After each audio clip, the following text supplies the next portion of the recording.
먼저 센터필드에 조금 간판 코너 진보보수 좌우읽기부터 먼저 해보도록 하겠습니다. 예, 좀 소개 부탁드리도록 하겠습니다. 예, 경향일보부터 조선일보까지 네. 그러니까 보수 진보 그리고 중도까지 저희가 언론을 좀 추려가지고 사설을 읽어보는 시간인데요. 이제 진보적인 경향신문 타이틀은 이렇습니다. 손바닥으로 해 가리는 윤석열, 그 인질이 된 국민의힘. 국민의힘 노답이라는 거죠. 윤석열과 국민의힘 동시에 노답이다. 비판하고 있는데요. 안 그래도 지금 극우 패친들의 아이언 윤 짤에 지금 괴롭힘을 당하고 있기 때문에 괴롭힘. 네. 그 짤을 지금 보여드릴 수는 없잖아요, 그렇죠? 한번 자료 화면으로 보여드리고 아이언 윤 잠시만요. 띄워드릴게요. 아이언 윤 그거 말고 이거 지금 자료 화면 띄워드렸는데 네. 아이언맨이랑 윤석열을 합성한 네, 이런 맞아. 짤을 이런 보고 거. 있대요. 저 페이스북 네. 열면 이런 거 되게 많이 나와요. 대단해. 이런 게시물 되게 많이 나와요. 혼란스럽죠? 혼란스럽죠. 아무래도. 네. 경향신문 계속 소개 부탁드립니다. 내용을 들어가면 윤석열은 책임 넘기기와 궤변을 반복하면서 손바닥으로 해를 가리려 하고 있다. 국민의힘은 가스라이팅이라도 당한 듯이 복창을 하고 있다. 주류 보수 정당이 어쩌다 이 지경까지 망가졌는지 개탄스럽다. 가관인 것은 윤석열을 옹호하는 여당이다. 가관이다. 예. 네. 여당이 꿈꾸는 나라는 군을 투입해서 국회를 짓밟고 정치, 법조, 언론인을 무시로 잡아 가두고 그리고 헌법기관을 쑥대밭으로 만들고 언론사를 마음대로 폐쇄하는 1인 독재 전체주의 체제인 것인가. 비판은 비판인데 이 비판의 핵심, 내용은 사실 저희가 계속 얘기해왔던 거고 핵심은 역시 언론사를 마음대로 폐쇄라는 포인트. 폐쇄 당할 것 같다. 단전단수의 위협이 있었던 경향신문 측에서. 그리고 정치인, 법조인, 언론인을 잡아 가둔다고 하는데 우리 다 있어. 그렇네요. 정치인, 법조인, 언론인 다 있어. 우리를 다 잡아 가두려고 하고 있는 나를 거예요. 가둬라. 윤석열 아저씨가. 네. 얼마나 무섭습니까? 경향신문은 이렇게 1인 독재 전체주의에 골몰하고 있는 국민의힘을 이렇게 조금 개탄하듯이 비판했고요. 혹시 변호사님 한겨레 신문 소개 좀 부탁드릴 수 있을까요? 네, 한겨레는 내란 음모론, 힘 싣는 국힘, 그러면 계엄이 없던 일 되나? 라고 얘기를 하면서요. 네. 국민의힘이 윤석열 대통령의 이른바 야당 공작설에 힘을 싣고 나섰다. 윤 대통령 탄핵이 야당이 만든 내란 프레임 탓이라는 주장이다. 윤 대통령이 주장한 홍장원의 공작과 특전사령관의 김병주 TV 출연부터 바로 내란 프레임과 탄핵 공작이 시작된 것이라는 음모론에 편승했다. 라고 했습니다. 네. 하지만 홍 전 차장과 곽 전 사령관은 일관되게 윤 대통령의 부당한 지시를 증언해왔다. 두 사람이 윤석열이 싹 다 잡아들여라, 의원들 네. 끌어내라, 증언을 하니까 얘네들 때문에 내가 오히려 탄핵당하는 거다라고 프레임이다. 음모론을. 공작이다. 그러니까요. 네, 그렇게 얘기를 했죠. 하지만 12월 3일 불법 계엄의 현장은 온 국민, 온 세계가 실시간으로 목격했다. 이제 와서 음모론을 주장한다고 계엄이 없던 일이 되지는 않는다라고 얘기했습니다. 그러니까요. 국회의원들 끌어내려고 공수부대가 투입되는 거 특전사령관의 증언만 아니라 우리 화면으로 다 봤잖아요. 네, 그렇죠. 다 봤죠. 그런데 이거를 음모론이라고 들어가는 말하는 게 좀 말이 안 되는 것 같아요. 좀 팩트체크 좀 부탁드리겠습니다. 윤석열 계엄이 터지고 나서 네. 이게 공장원하고 특전사령관이 그에 대해서 국회에서 물어보니까 국회에서 물어봐서 대답을 했는데 그 대답이 내란 프레임이라는 거예요. 그러니까 이게 애초에 본인이 계엄을 한 건 정당하고 이건 내란이 아니고 정당한 계엄이었고 대통령의 어떤 특수한 어떤 행정 권한이기 맞아요. 때문에 이게 헌법상 권한 내에 이루어진 행위다. 네. 통치 행위다. 계속 그 말만 동어 반복을 하고 있는 것 같아요. 거기서 얘기하니까 홍장원하고 특전사령관이 홍장원 차장하고 특전사령관이 어쨌든 간에 윤석열 계엄에 대해서 대놓고 반대하고 막고 이러진 않았단 말이에요. 그렇죠. 윤석열 대통령의 권한 아래서 나온 얘기들을 가지고 본인들이 어쨌든 액션은 취했어요. 네. 들어서 메모라도 하고 했는데 그렇게 한 사람이 물어봐서 대답한 거 가지고 그게 내란 프레임이다. 웃기는 거죠 사실. 예. 차라리 이 사람이 내란 프레임을 진짜로 짜고 윤석열을 공격하려고 그 전부터 민주당과 공모를 했다면 아니 명령을 왜 받습니까? 그니까요. 받는 그대로 애초에 본인들이 먼저 기자회견 열고 퍼뜨렸을 텐데 국회가 물어보니까 대답을 하는 거잖아요. 그렇죠. 근데 그 대답을 한 거 가지고 짜고 민주당과 애초부터 짜고 했다라고 하는 게 지금 윤석열 측과 윤석열 그 변호인단 측의 얘기인데 일단은 사실은 저는 이런 해명에 대해서 윤석열 측의 해명에 대해서 뭐 내용은 별로 중요하지 않고 내용이 워낙 거짓말이다 보니까 약간 이제는 내용이 귀에 안 들어오는 것 같아요. 윤석열 씨의 말은. 좀 피곤하잖아요. 피곤해요. 맞아. 저희도 피곤한데 국민들은 얼마나 피곤하겠어요. 똑같은 말 계속 하고 있잖아요. 헤드라인이 지금. 똑같아요. 네. 헌법에 뭐 부여된 적법한 권한. 맞아. 네, 그거 말고는 뭐 딱히 다른 내용이 없는 것 같아요. 결론은 그거예요. 이게 뭐 계엄이라는 게 실질적으로 논리적으로 맞냐 틀리냐 이건 어차피 본인들도 변호인들도 어느 정도 알고 있으니 이걸 정치적으로 계속 끌고 가서 지지층들 결집하는 용도의 좀 자극적인 말만 계속 내세우니까 언론사도 그거밖에 못 쓰는 거예요. 네. 내용은 없습니다, 이건. 일단 레빈님 안녕하세요. 주은님 안녕하세요. 온기님 가를 읽고 온기를 잃었대. 너무 슬퍼. 잃어버리셨어. 이런 아이디를 쓰시다니 인사드리도록 여기 하겠습니다. 지금 레빗 토끼님께서 네. 근데 안경 쓰신 분이 누구신지 기자인가요? 저는 전직 기자입니다. 네. 예. JTBC와 국민일보에서 속지부 기자를 8년 동안 하다가 유튜브를 지금 진행하고 있습니다. 여러분 반갑습니다. 예, 저희 이렇게 한겨레까지 알아봤는데 그러면 한국일보 이제 중도인 한국일보도 한번 보려고 해요. 중도에서는 중국 협중몰이 그러니까 극우에서 중국이 부정선거에 개입했다라고 얘기하니까 중국이 드디어 반발했다고 하더라고요. 좀 네. 어떤 내용인지 소개 부탁드리겠습니다. 네, 한국일보 중도 보수 한국일보인데 타이틀은 이렇습니다. 네. 돈 없는 협중몰이에 중국 연계 말라 첫 언급 나왔다.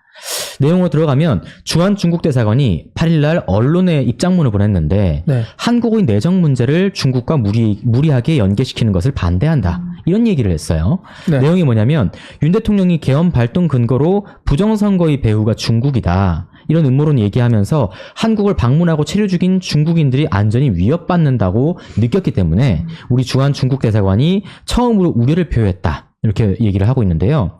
이 반중전 정서가 윤 대통령 지지층 결집의 어떤 불쏘시개로 사용되고 있기 때문에 낯뜨거운 장면들이 이어지고 있다라고 얘기를 하면서 한국일보 같은 경우는 한중 관계가 우리 경제 안보 이익과 직결되어 있어서 그렇죠.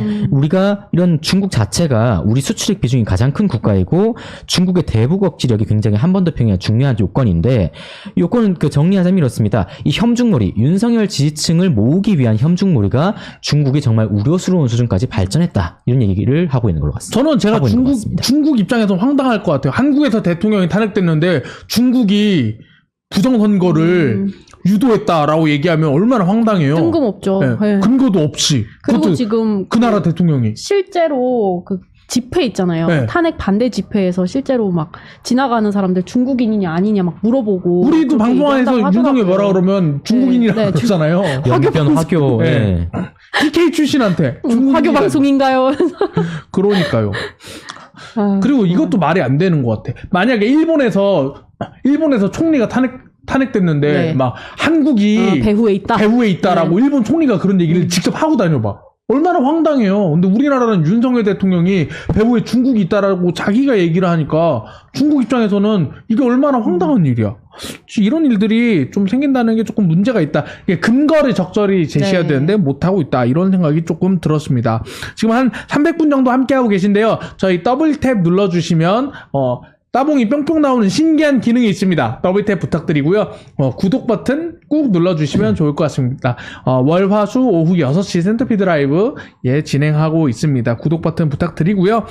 저희 그러면 보수의 의견도 한번 봐야 될 것 같아요. 우리 변호사님 네. 중앙일보 한번 소개 부탁드리겠습니다. 네. 중앙일보는 격화하는 정치 갈등, 위험 수위, 헌재 공격 멈춰야라고 얘기를 했습니다. 네. 네, 헌재 파괴 등 과격한 표현이 탄핵 반대 진영의 발언과 구호가 되면서 정치권 갈등으로 확산되고 있다. 그렇죠. 네, 맞죠. 그리고 보수 집회에서는 헌재를 국민 여러분들이 파괴해 주십시오라는 선동적 구호가 등장했다고 너무 하는데요. 무섭잖아요. 네, 파괴해달라. 네. 재판소를 파괴해달라. 네, 무슨 뭐 코드명처럼 뭐 하나 있어요. 네. 초코퍼지요. 네, 뭐 이상한 얘기를 그러니까요. 하더라고요. 네, 헌법적 갈등을 해결해야 할 헌재를 공격하는 것은 위험천만한 일이다.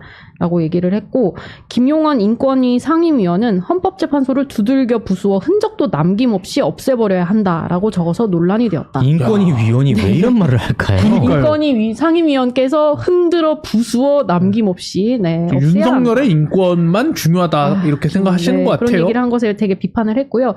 정치적인 이유로 헌재 결정을 존중하지 않는다면 우리 사회의 헌법적 기초는 무너지고 만다라고 비판했습니다. 그러니까요. 변호사님이 보셨을 때 이렇게 조금 사법적 판결에 대해서 테러를 저지르고 이렇게 반대하는 목소리들 보면 좀 주변 분들 반응 어떤지 궁금하거든요. 그냥 이제 우리랑 다 비슷한 반응이죠. 이게 네. 법치주의의 근간을 뒤흔드는 시도다. 진짜 그렇죠. 우리끼리도 그런 얘기를 해요. 왜냐하면은 이게 판결에 불복을 할 수 있죠. 불복을 하라고 우리나라가 3심제가 있는 건데, 네. 물론 헌재가 단심제, 헌법재판이 단심제이기는 하지만 지금 어쨌거나 헌법재판소에 사건이 계류되어 있고 재판관님은 이제 여야의 합의를 거쳐서 다 임명된, 적법하게 임명된 재판관들인데 그분의 판단을 믿을 수가 없으니 거기를 부수자라고 선동을 하는 거는 말 그대로 그냥 헌법기관 그냥 때려 부수자 이거인 거잖아요. 네, 그런 그렇죠. 풍토가 있어서는 안 되고 앞으로도 솔직히 이게 요즘에도 사실 원래 많잖아요. 각급 법원에 가면요. 1인 시위 하는 분들 있고요. 이제 플랜카드 되게 많이 걸려 있어요. 맞아요. 법원 앞에 엄청 판결 되게 많더라고요. 비판하면서 맞아요. 이제 그런 게 드라마의 소재로도 옛날에 활용됐던 네. 적이 있는데 앞으로 이런 풍토가 고착화되면은 맞아. 네, 이런 일선 판사님들이 더 위험해지지 않을까. 그런 게좀 대통령도 우려가 됩니다. 법원을 존중하지 않는데 네. 왜 나는 권력 없으니까 존중해야 돼? 이렇게 네, 생각할 거 그러니까요. 아니에요. 그런 풍토가 조성이 되면 변호사인 저도 업무를 하면서 더 어렵지 않을까요? 앞으로 뭐만 하면은 이 판사가 이래서 뭐 판사가 문제니 법원이 문제니 이런 식으로 되면은 존중받지 못하고 뭐 그렇게 되면은 변호사는 더더욱 존중받지 못하는 건 당연하고요. 그렇죠. 온기님이 엄청 따뜻한 댓글을 달아주셨는데요. 탄핵 반대할 수 있고 체제 전복 기도할 수 있지만 그런 분들은 비정상으로 규정되어야 되고 제도권과 주류의 선 밖으로 나오면 안 된다. 맞습니다. 맞는 그러니까 말씀이에요. 좀 사회의 기본 시스템에 대한 신뢰가 있어야 되는데 이거를 무너뜨리는 이슈에 대해서 중앙일보가 굉장히 비판적으로 봤습니다. 네네. 딥러너님 사법부가 민기적되지 않았으면 이꼴하지 않았음. 근데 그러니까 이 말도 맞습니다. 이게 저희도 재판을 하는 게 업인데요. 네. 이제 일견 사법부가 비판을 받아야 되는 점도 존재는 합니다. 그렇죠. 근데 그렇다고 해서 거기를 폭도들이 난입을 해서 막 판사 이름 부르면서 때려 부수고 막 선동하고 그거는 정말 너무 넘지 말아야 될 선을 넘은 거 아닌가. 비판받아야 마땅하다고 생각합니다. 맞습니다. 마지막으로 조선일보 의견님 네. 한번 부탁드리도록 하겠습니다. 예, 조선일보는 민주당의 어떤 이 정책적인 입장에 대해서 좀 비판을 하고 있는데요. 굉장히 조선일보만 결이 달라요. 네. 이 와중에 민주당을 항상 그런 것 같아요. 네. 그리고 조선일보가 한 반발 앞서는 것 같아요. 내용으로 들어가면 조선일보 민주당 주 52시간 예외 퇴짜 놓으면서 삼성전자 6개 키우겠다. 뭐 이렇게 말이 안 맞는다는 얘기인데요. 네. 내용으로 들어가면 민주당 집권플랜본부가 AI, 바이오, 문화, 방산, 에너지, 식량 등 6개 영역에서 유니콘 기업 100개와 삼성전자급 기업 6개를 육성하겠다고 얘기를 했는데 오. 그런데 우클릭 기조를 내세웠지만 헛구호에 그칠 공산이다. 헛구호다. 예. 네. 연구 개발 인력에 한해서 주 52시간 근무 예외를 인정하는 반도체 특별법조차도 통과시키지 못하고 우왕좌왕한다. 극도로 경직된 주 52시간 근무제는 전임 문재인 정부 시절에 민주당이 강행한 대표적인 반기업 정책이다. 이러니까 친기업 정책을 52시간도 하나 통과 못하면서 유니콘 기업 100개랑 삼성전자급 기업 6개 말도 안 되는 소리다라는 얘기를 우회적으로 하고 있는 건데요. 일단 지적 중에 약간 타당해 보이는 거는 삼성전자 6개 만든다는 게 황당하잖아요.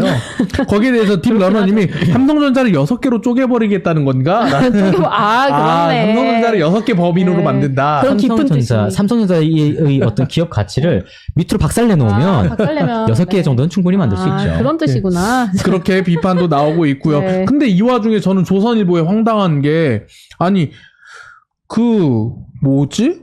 52시간 근무 예외 그러니까 오래 일한다고 반도체가 잘 되나? 이게 약간 옛날 제조업 마인드 같은 거예요. 오래 일한다고 되나? 뭐 네. 창의적 발상이 되는 것도 아니고 굉장히 조선일보가 이런 부분에 있어서 너무 약간 우파적인 사고를 너무 당연시하는 거 아닌가라는 생각이 좀 조선일보의 들었어요. 색깔이 명확한 거죠. 네. 주 52시간 근무제를 예외를 시켜야 네. 기업들한테 이롭고 기업이 이루어야 기업. 네, 기업이 발전한다라는 논리인데 정작 주 52시간이 왜 주 52시간을 예외하는 게 왜 기업들한테 이득이 되고 이것이 왜 어떤 기업들을 성장시키는 데 도움이 되는지에 대한 논리는 전혀 없어요.